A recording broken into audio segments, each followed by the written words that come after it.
Good morning guys. Tara sila guys ay mag-update tayo guys sa ating isda. Hello guys, good morning. Nangamatay na jud ang mga kuan guys. Mao ni ang mga isda guys. Daghan kay sila. Tapos daghan pud kaayong nagsunod nga mga dagko. Agagmay sa dagko.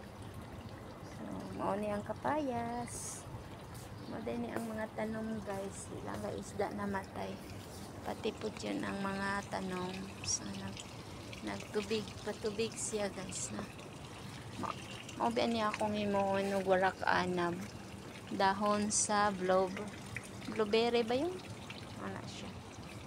So, ganyan siya guys. Sige lang nung tanom akong amo, walay kuan, walay benefits. Kani siya. Kuan ba ni siya? Kanang aloe vera ba ni siya? Niwang man siya. Niwang siya nga pagka aloe vera. Niwang.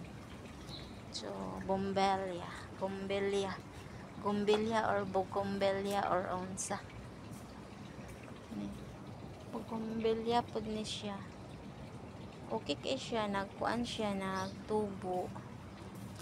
Yan. Yan siya. Tapos, yan ang kuan. This one, the tamar hindi.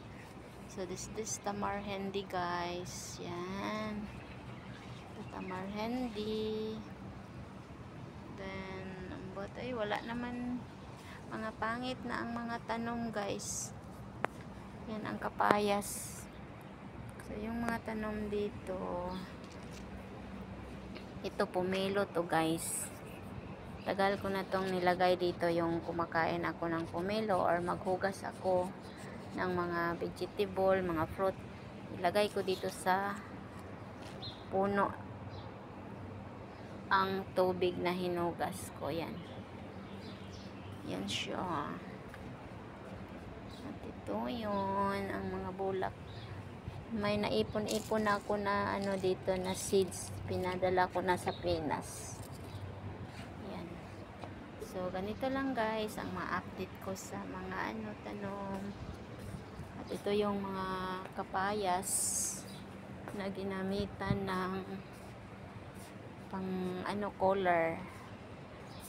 Yan, di-color yung mga tanim ni Mudra pero walang selby na. Namamatay na. So, ito lang guys yung mga update ko sa tanim. At thank you for watching and bye-bye. Bye-bye guys. Thank you for watching.